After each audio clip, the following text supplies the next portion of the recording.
Hi, Facebook Live, and welcome. This is Kellie Davis, and I'm running for Oceanside City Council District 3. And I'm here with my amazing campaign manager, Venus Johnson, and the very talented, the very amazing, the very gifted Dinah Poellnitz of the Hill Street Country Club. And you know what we're going to do today? We're just going to talk about art, a vision for Oceanside, and just talk to Dinah Poellnitz because she is an incredible being, instrumental in our community with visioning, and she is definitely has had a hard fight. I'm just gonna talk to her and just see what she has planned for Oceanside and give her the space for you all to listen. So we'd like to first welcome Dinah Poellnitz, and I want to also add, this is not an endorsement. This is not an endorsement. This is not an endorsement. We are just two artists talking, sharing our vision for Oceanside, and asking you just take a moment and listen. So without further ado, I want to welcome Dinah Poellnitz. Hi, everyone. Thank you. Dude, I feel like there should be applause the way you introduce. Like, it feels legit. Thank you so much. Like, oh my God, I can hear the crowd. Well, you are amazing and certainly has been instrumental in our city and wanting to implement new vision. So part of our campaign is reimagining and visioning what Oceanside could be. And before we get there, I just want to say, first of all, thank you for your service to this community. Thank you. And if you could just tell a little bit for those who do not know about you, a little bit about who you are, what do you do, and why you do it down there at the Hill Street Country Club. Thank you so much. As you know, I'm Dinah Poellnitz. I'm from North County.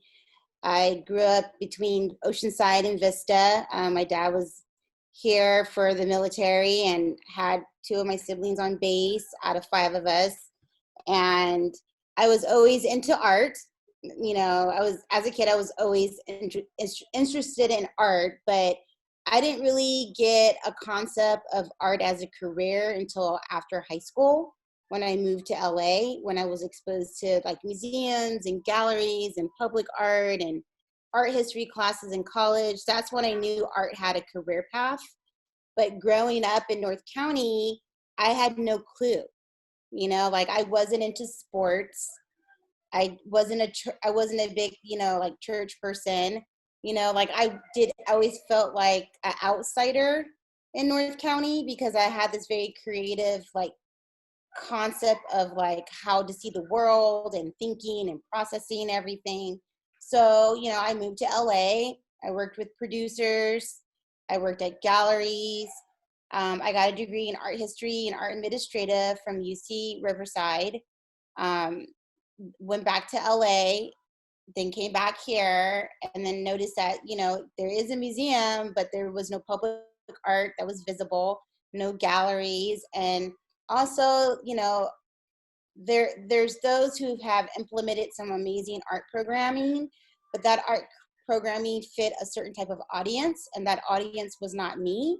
So I created a space for myself with Hill Street Country Club.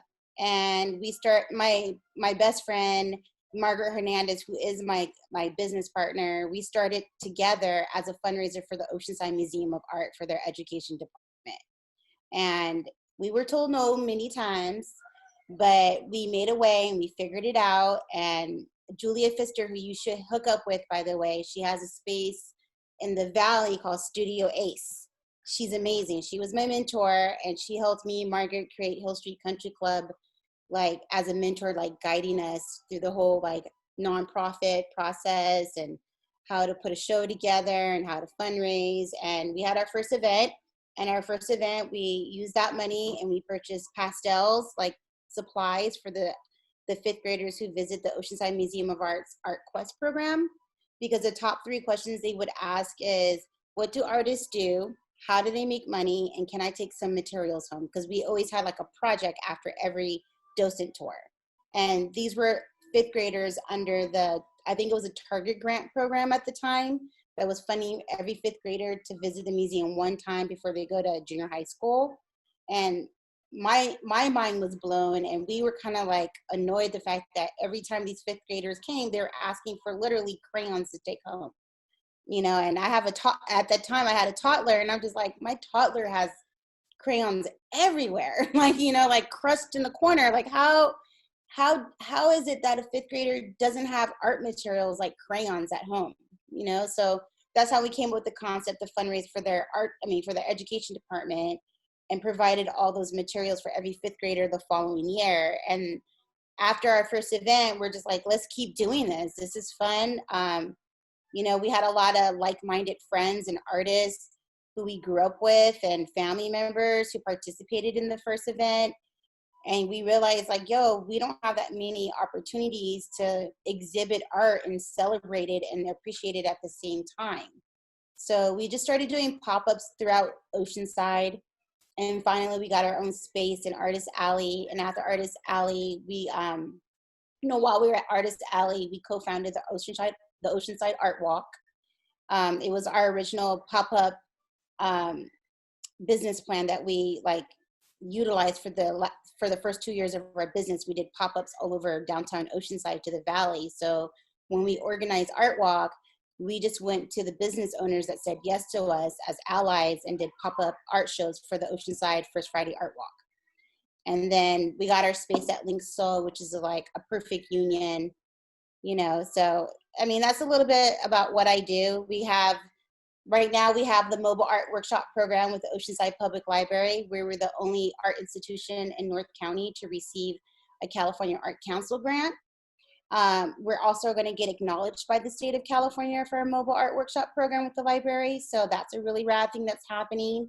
We also are part of the cultural district. So the cultural district ends by the museum all the way to Hill Street Country Club, which is on Minnesota and Coast Highway. And all the art institutions in between those spaces are in the cultural district. We have a cultural district board with the city, guided by CJ, who works for the Oceanside Public Library.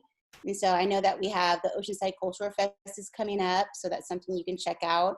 But we participate mostly in community work. That's where my backbone is, working hard and creating space for myself. So I'm really more focused on giving people the opportunity to practice that same autonomy, especially in the arts, because in the arts, artists believe that they have to be attached to an institution. And what often happens, like what happened to me, is that there was no space for me in the institution. So I had to create a space. And part of understanding that experience, you have to go through a lot of rejection that doesn't have to be. And so I feel it's my position I always tell everyone who asks me, create more Dinahs. How do I create more Dinahs? I have artists that come in and out of our space who go on to do amazing things, exhibit at amazing galleries and museums, but also become these amazing curators or educators or directors of, right now I'm working with one of my coworkers, Rizal Javier. She just became executive director over at Aja Project in downtown San Diego when she was my first photography camp for base before and after school enrichment program. We did a photography film summer camp. So I feel like it's important for us to create more community art spaces within neighborhoods who can benefit from it, and also lead one day. My goal is to see more art spaces within neighborhoods led by communities. That's something I see happening, that can be affectionist. It can not only just inspire people to get involved in the arts early, but also it sparks conversation. And it introduces new dialogues that never were that are very abstract. It also builds empathy. So, and also civic identity. I'm really big on civic identity. I feel like if you know your history, you love where you live, you're proud of it, you're going to take care of it, and if you feel like you're from something, there's no reason to think you're less than. So I really believe that art can build civic identity and authenticity too. Well, that's awesome, Dinah. And by the way, this is our series, Education and What's on the Ballot. And we had Julia Pfister of Studio Ace on a couple weeks back. So yeah, Julia, you, and there's a few other people that are really committed to doing this work. Because you know what? I know the challenges of organizing and how time consuming, plus you are very active with your political activism as well. And this also informs you. And I just want to share how much I appreciate the Dinahs in the world, you in particular. When I was with a particular organization, I didn't feel that they were really hearing, to say that you're about cultural arts in the community and not feeling like I can go into the community and bring their artwork to the space. It felt very frustrating for me. And unlike you, I left. But you are really doing the work. You are so committed because you have not left. And I'm sure there must be times where you are frustrated. You know? Understatement. But I mean, it's frustrating because I went to school outside of San Diego where I discovered art. And I came back and there was still no place for me to practice my education. And that costs money, right? And also, if you're not willing to create if you're truly about economic development, you cannot leave out the arts, right? It's basic 101. Like when people travel and go to Europe, they don't go to look at McDonald's and Wendy's and Trader Joe's and Starbucks. They don't go visit that. They don't. They go to the Louvre, right? They go see David. Like people have an art checklist when they go to Europe. It drives their tourism. It attracts new visitors and consistency. And it's authentic because it's not something that is like been fabricated and repeated throughout the United States of America. It is from authentic artists who were commissioned by local officials of its time. You know, public art is an investment in your civic identity, is an investment in your tourism, is an investment in your citizens. It's an investment. It's a human investment. We call it social capital. Right? Like art builds social capital. So if you're really serious about tourism and you're really serious about, bringing people into an art district, you need to make sure it's authentic. And representative of the diversity of the community. Well, that makes it authentic. That's right. And, case in point, I forget the name of the gentleman, one of these rich guys that are I think was down in LA. He was, how do I want to put this? He was commissioning, talk about civic identity and also leaving a legacy through art because, it's like people don't remember that particular business or a business owner, but they remember artists because it touches an esoteric space in us that's undescribable, that it leaves you. It's like, I think as Paul Robeson says, people may not remember what you say, but they remember how you made them feel. And that's what art does and why it's so genuinely effective in communicating, even with branding. I mean, if we want to go with that, but the particular gentleman I'm referring to, he had artists create art and then he put his name on it. Mm-hmm. And it speaks to what you're saying. Even as wealthy as this man is, he understands the importance of what art does and how it impacts us and how he knows that they're not going to remember him, 100 years or so from now, but they'll remember and refer back to his artwork. Mm-hmm. So I appreciate what you're saying.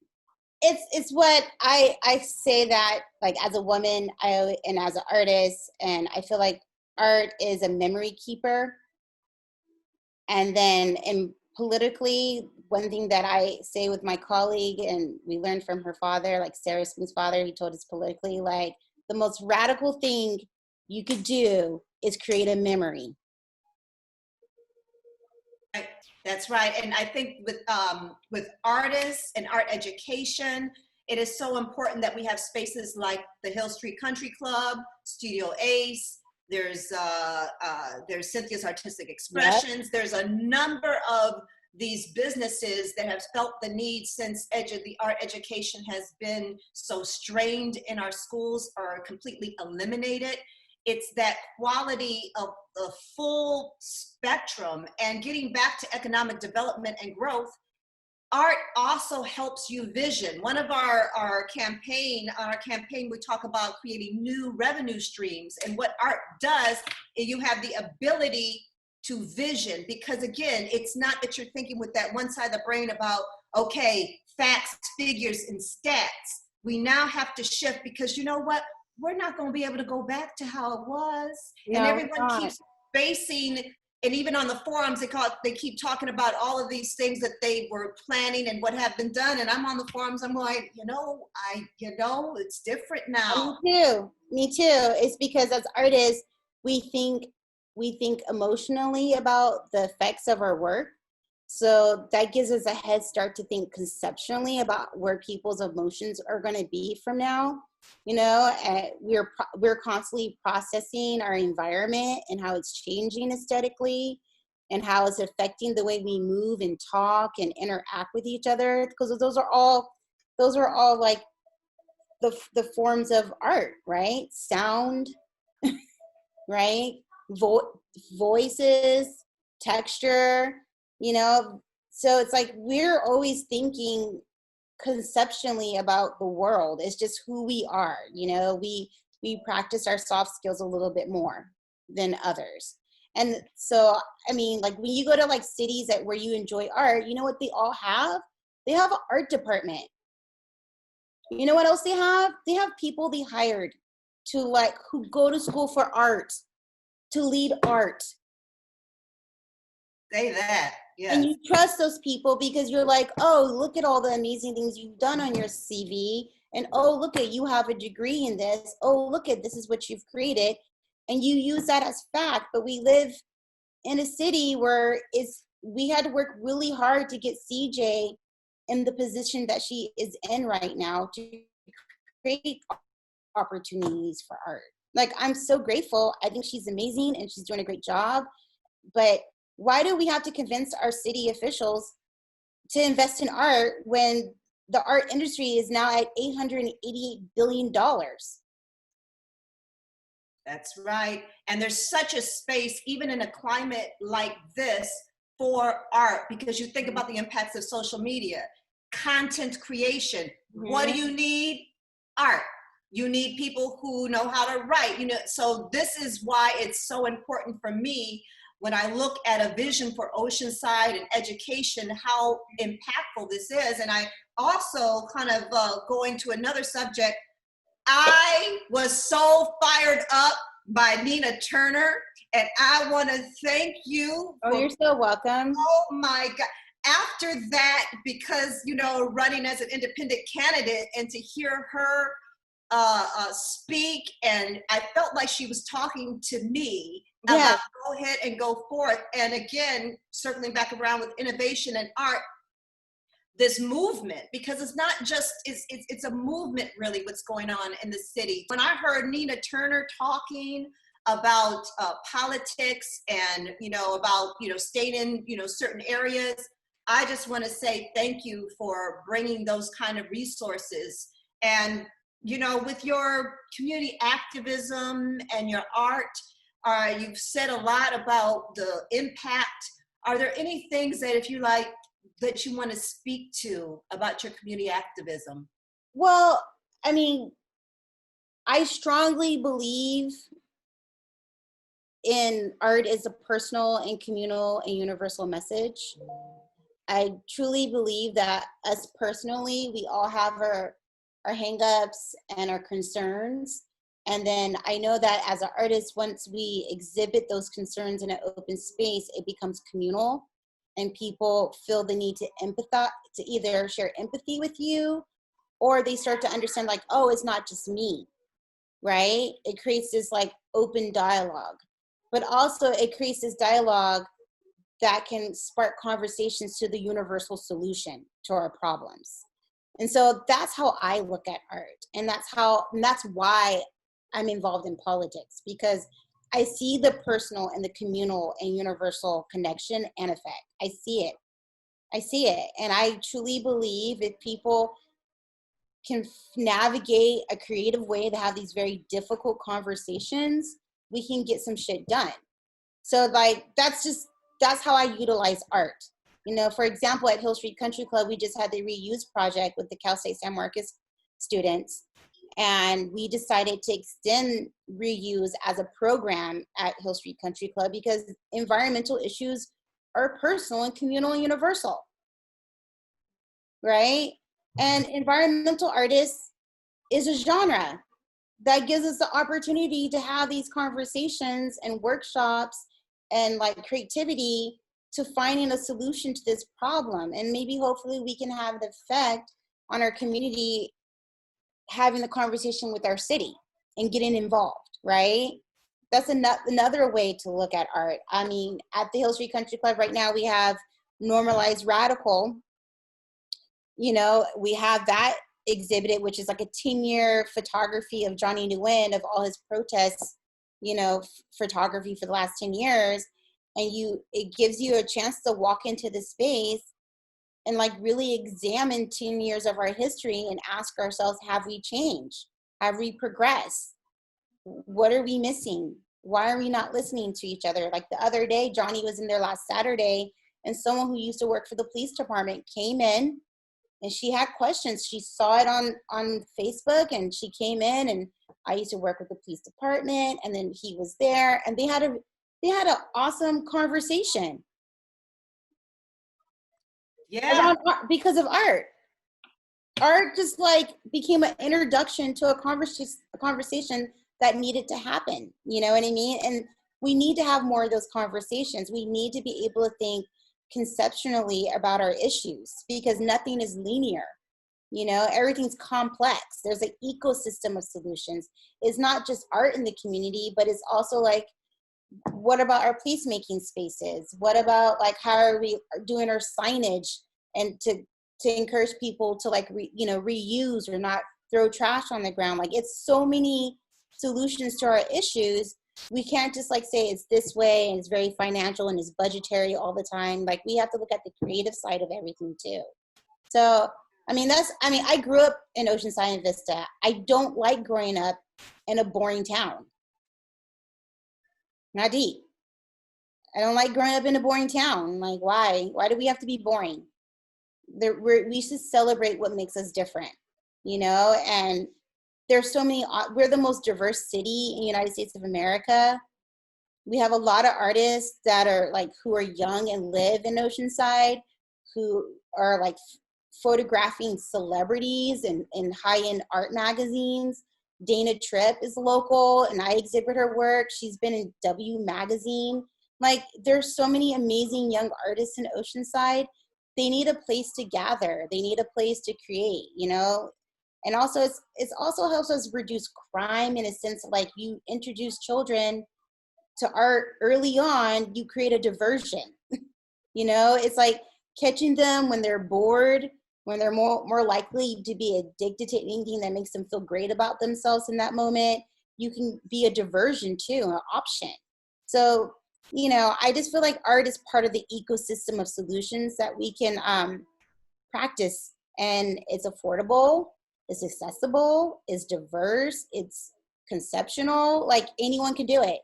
Like it doesn't discriminate unless the institution does it. And that is really what it is. It's the institution, the gatekeepers who kind of have the say of what gets in and what gets out, which speaks back to what I was saying, my frustration of, well, let me just go. And, you know, you all do that over there. And I got tons of other stuff that I can do. But I also want to say, even when you're talking about how it helps bring community together, Cynthia's Artistic Expressions, I think it was about 2 years ago, it was before they went downtown, they hosted a coffee with the cop, and the cops and the citizens, they were painting rocks. And what I appreciated is now the officers and the citizens that were there talk about that particular community that Coffee with the Cop because of the art. Again, the memory, you know, they made a rock, they took a picture, and there it is. They put it on Facebook. It comes back up again. Where were you? What did you do? Looks fun. So I really do appreciate that. And right now, even on our campaign, I don't know if you're familiar with Community Tea Yoga, then she's open to offering police officers to come and do yoga as a way of de-stressing. So when we talk about how to move through our challenging spaces, community and the police, we can really, art and movement helps strategize this and helps us reimagine our public services, our public safety. So I do appreciate everything that you're saying, and that art is that catalyst that can begin to set our vision, and then we can have an implementation and a plan of action. So I certainly appreciate that. And you know, Donna, I have to say, I see this painting in back of you there. Is that yours? And No. okay, well, talk a little bit about your that's my daughter's preschool painting. Yeah, like all the little kids like dripped it. It was like 12 little humans, and they just poured paint on top of it. Yeah, she's 14 now. Yeah, that's old. artist. She's an artist. She's an artist. My God, but what about your art, Dinah? What do you? I haven't created art in 8 years, and I've been really, I know it's bad. I've been thinking about it a lot more lately because I'm feeling it. I normally build shadow boxes, light boxes. So I haven't built one in like 7 years now, almost 7, 8 years. And I've been like finding some objects and collecting, and so I'm thinking about it. You're busy. It's so hard to sit down and like create stuff. I'm busy. I'm so busy. Like, I'm really busy. Well, that's it. Venus, you and I, after the election, we're going down to the Hill Street Country Club, and we're going to sit there until she does moves in that direction.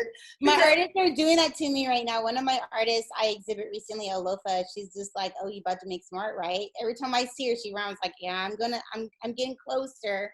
I'm getting there." I've been thinking about it. And then I went to Sarah's house, and she had this awesome, like, old school wooden, like, bed frame. I was like, "What's that?" And she's like, "Oh, you want that for a light box, don't you?" I was like, I do.